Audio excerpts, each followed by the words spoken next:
Bismillahirrahmanirrahim.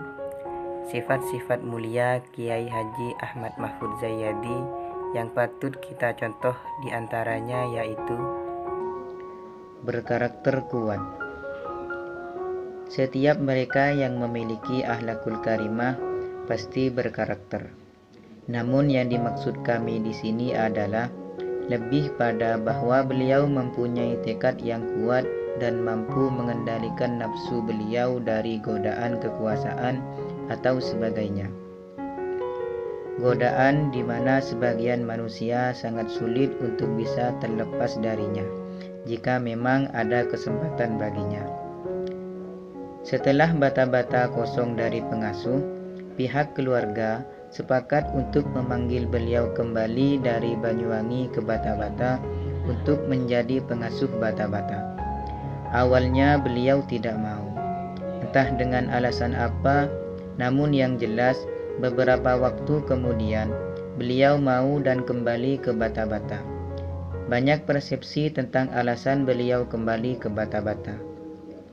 Dan yang paling masyhur adalah bahwa beliau tidak ingin mematikan amal jariah guru beliau, yakni Kiai Haji Abdul Majid di Bata-Bata. Selama beliau memegang Bata-Bata, sama sekali beliau tidak memposisikan diri sebagai pemilik Bata-Bata, namun sebagai wakil dari pemilik sah Bata-Bata, yakni putra beliau yang sekaligus cucu dari sang guru, yaitu Kiai Haji Abdul Hamid. Dalam bahasa lain, beliau bukan sebagai direktur di Bata-Bata, namun sebagai manajer saja. Hal ini tidak luput karena memang ada pernyataan dari Kiai Haji Abdul Majid dulu bahwa Bata-Bata milik Abdul Hamid. Itulah kenapa pada tahun 1977 setelah Kiai Haji Abdul Hamid datang untuk yang kedua kalinya dari Makkatul Mukarramah, beliau kembali ke Alas Bulu Banyuwangi. Tidak hanya sendiri namun juga membawa putra-putri beliau.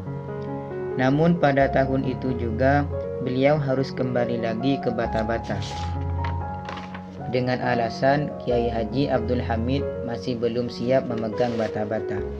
Bahkan Nyai Tufah bermimpi bahwa telempek yang ada di Mantepah mati. Selang beberapa tahun kemudian, 1980-an, beliau kembali boyong ke Alas Bulu Banyuwangi, di mana setelah 2 bulan berada di Banyuwangi, beliau kembali dijemput untuk kembali ke Bata-Bata karena ada kebakaran besar di sana. Kemudian beliau menetap di Bata-Bata hingga wafat beliau karena ada permintaan khusus dari keluarga. Tekad beliau sangat kuat dalam mendidik santri, bahkan ketika sakit pun. Beliau tidak pernah mau berhenti untuk mengajar para santri. Sebagaimana beliau senantiasa mempunyai tekad yang kuat untuk selalu istiqomah dalam mengimami sholat.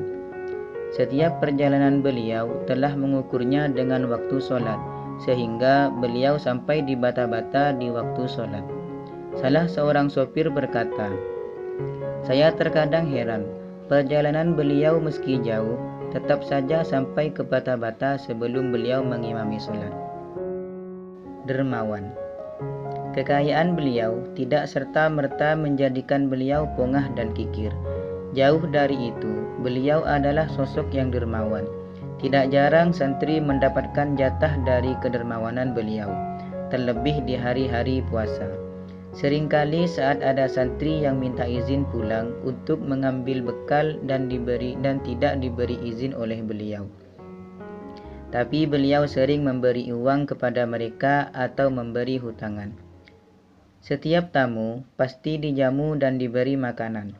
Hal ini bukan sekedar menjadi prinsip dalam hidup beliau, bahkan pernah dihimbaukan kepada semua santri di waktu beliau mengajar. Tikah lamun a keluarga, au saha niat abri ka oreng ota betamui lebih nah eka kana tibi.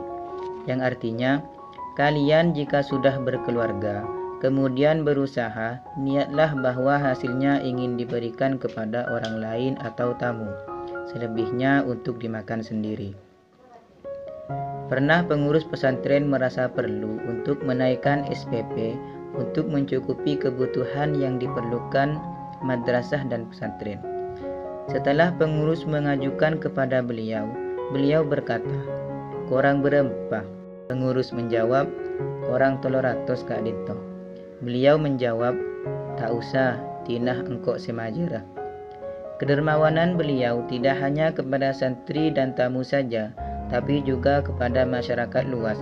Saat Pak Carik Waru tahun 1977 terpilih menjadi carik, Kiai Haji Ahmad Mahfud berpesan kepadanya agar menghadiri acara semo, yakni gelaran acara yang dihadiri para bandit, dengan tujuan bisa dekat dan mengenal mereka, dengan tujuan bisa memberikan keamanan terhadap rakyatnya.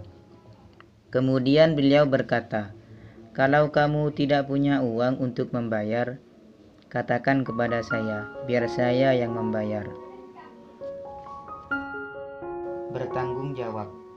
Kiai Haji Ahmad Mahfud adalah sosok yang penuh tanggung jawab, serta mengajarkan santrinya untuk bertanggung jawab terhadap amanah yang telah diberikan Allah Subhanahu wa Ta'ala kepada mereka. Pernah ada santri bata-bata datang ke suatu pondok, di mana santri-santri pondok yang bersangkutan sering mempunyai masalah dengan santri-santri bata-bata, yang menurut sumber kemungkinan besarnya karena memang adanya perbedaan persepsi dalam partai yang dianut bata-bata dengan pengasuh pondok mereka. Singkat cerita, santri tersebut kemudian ditawan dan tidak bisa pulang ke bata-bata. Kejadian ini kemudian sampai kepada Kiai Haji Ahmad Mahfud. Kemudian berkata terhadap para pengurus dan santri yang waktu itu ada dekat dengan beliau, "Mon tade seentara kiai ne semanggata." Yang artinya, kalau tidak ada yang berangkat untuk membawanya, biar kiai kalian yang berangkat saja. Beliau kemudian mengambil celurit dan berangkat. Namun alhamdulillah hal itu tidak jadi setelah banyaknya permintaan dari para tokoh dan santri beliau telah dibebaskan. Saat kami mendapatkan kisah ini, sumber yang merupakan santri sekaligus pengurus bata-bata waktu itu meneteskan air mata terharu akan kajian dulu yang beliau ingat. Pernah waktu kembalian para santri di bulan Syawal, ternyata guru pengajar yang di musola belum kembali, yaitu kajian 3, Safinah, Sulam, dan Bidayah, serta kajian 4, Jurmiyah dan Kailani, serta 2 pelajaran lagi. Mereka telat selama 3 hari, dan selama 3 hari itu yang mengisi langsung adalah beliau Kiai Haji Ahmad Mahfud.